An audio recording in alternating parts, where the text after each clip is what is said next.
இன்றைக்கி நம்ம சாய் கிச்சனில் தக்காளி ஊறுகாய் தான் செய்ய போகிறோம். அதை வந்து நல்லா காரசாரமாக எப்படி செய்கிறதுன்னு பார்க்கலாம். சாதத்தோட, தோசை, இட்லியோட வச்சு சாப்பிட்றதுக்கு ரொம்ப சூப்பராக இருக்கும். டிஃபன் லஞ்சுக்கும் அதை போட்டு கிளறி கொடுத்தோம்னா ரொம்ப அருமையாக இருக்கும். இப்போ எப்படி செய்கிறதுன்னு பார்க்கலாம்.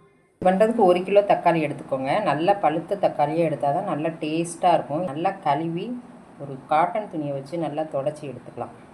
இந்த மாதிரி நல்லா தொடச்சி எடுத்துக்கோங்க. சுத்தமாக தண்ணி இல்லாமல் இருக்கணும். ஊறுகாய் அப்போ தான் கெட்டு போகாமல் ரொம்ப நாளைக்கு அப்படியே இருக்கும். இப்போ இதை 4ஆக கட் பண்ணிக்கலாம். நீங்கள் எந்த சைஸ் வேணாலும் கட் பண்ணி எடுத்துக்கலாம். இந்த மேல் பகுதியை கட் பண்ணி எடுத்துக்கோங்க. இது வேண்டாம், வேகாது, அதனால தான் இதை வந்து கட் பண்ணி எடுத்துக்கலாம். இது போல எல்லாத்தையும் கட் பண்ணி எடுத்துக்கலாம். நீங்கள் இதில் ஊறுகாய் பண்ண போகிறீங்களோ அந்த கடையில் எல்லா தக்காளியுமே சேர்த்துருங்க. இப்போ அடுப்பை ஆன் பண்ணிக்கோங்க. இப்போ நல்லா கொஞ்சம் கூட தண்ணியே சேர்க்கக்கூடாது. நம்ம இப்படியே தான் தக்காளியை வேக வைக்கணும். நல்லா வெந்து தோல் சுருங்குற வரைக்கும் இதே மாதிரியே கிளறி விட்டுட்டே இருக்கலாம். இந்த ஊறுகாய்க்கு கல் உப்பு சேர்த்துடலாம். இப்பயே சேர்த்துட்டோம்னா தக்காளி நல்லா சீக்கிரமாக நமக்கு சுருண்டு வதங்கி வந்துடும். அதனால் உப்பை இப்பயே சேர்த்துடலாம்.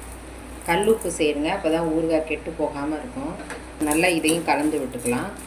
தண்ணியெல்லாம் நல்லா வற்றி தக்காளி நல்லா வெந்து வரட்டும். ஊறுகாய் பண்ணுறதுக்கு ஒரு 100 கிராம் புளி எடுத்துக்கலாம். புளியை இப்போ வெது வெதுப்பான தண்ணியில் ஊற வச்சுக்கலாம். 1 கிலோ தக்காளி ஊறுகாய்க்கு 100 கிராம் கரெக்டாக இருக்கும் புளி. இப்போ இது ஊறட்டும். பாதி வெந்து வந்திருக்கு தக்காளி. இது இன்னுமே தண்ணி வற்றி நல்லா வெந்து வரணும். இதை ஒரு மூடி போட்டு மூடி வச்சுக்கலாம். இப்போ மூடி வச்சு பண்ணோம்னா நல்லா சீக்கிரம் வெந்துடும். இந்த அளவு வெந்து வந்ததும் ஊற வச்ச புளியை நல்லா திக்காக கரைச்சி சக்கையெல்லாம் இல்லாமல் இது கூட இப்போ இந்த ஸ்டேஜில் சேர்த்துக்கலாம். புளியோட பச்சை ஸ்மெல் போகிற அளவுக்கு நல்லா வதக்கிக்கணும். இன்னும் இதில் பாருங்கள், இன்னும் தக்காளி தோல்லாம் நல்லா தெரியுது பாருங்கள். இது இன்னும் நல்லா கரைகிற வரைக்கும் நம்ம வதக்கி எடுத்துக்கலாம். நல்லா வெந்து கரைஞ்சி வந்துருச்சு பாருங்கள். தக்காளி ஊறுகாய்க்கு சேர்க்குறதுக்கு ஒரு பொடி தயார் பண்ணணும். அதுக்கு வந்து ஒரு கடாயை சூடு பண்ணிவிட்டு 1 ஸ்பூன் அளவுக்கு வெந்தயம் சேர்த்துக்கலாம். 2 ஸ்பூன் கடுகு சேர்த்துடலாம். எண்ணெயெல்லாம் சேர்க்காமல் ட்ரையாக அப்படியே வறுத்து எடுத்துக்கலாம். இந்த அளவுக்கு வெடித்து பொன்னிறமாக வந்தது. இப்போ அடுப்பு ஆஃப் பண்ணி ஆற வச்சுக்கலாம். இப்போ இது நல்லா ஆறிடுச்சு. இதையும் நல்லா பொடி பண்ணி எடுத்துக்கலாம். இந்த அளவுக்கு நல்லா நைஸாக பொடி அரைச்சிக்கணும். இப்போ தக்காளி ஊறுகாய் செய்கிறோம்ல, இப்போ அதோட சேர்த்துடலாம். அடுத்து பொடி பண்ண வெந்தயம் கடுகும் இது கூட இப்போ சேர்த்துடலாம். அப்படியே சேர்த்துருங்க. இது 1 கிலோவுக்கு கரெக்டாக இருக்கும். இதுக்கு தேவையான மிளகாத்தூள் சேர்த்துடலாம். 50 கிராம் சேர்க்குறேன், சரியாக இருக்கும். இதையும் நல்லா மிக்ஸ் பண்ணிக்கலாம்.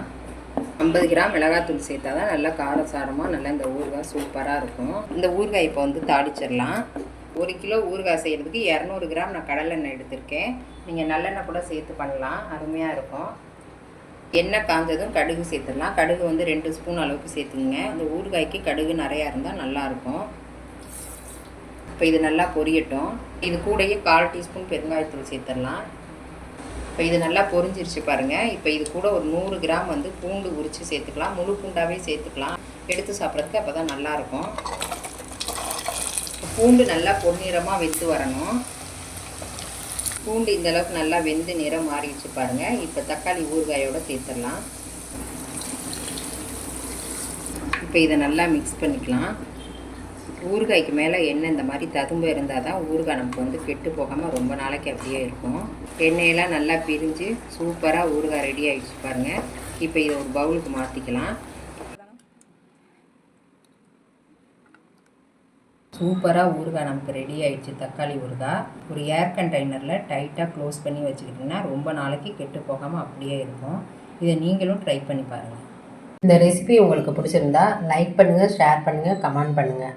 சாய் கிச்சனை மறக்காமல் சப்ஸ்கிரைப் பண்ணுங்கள். பாய்.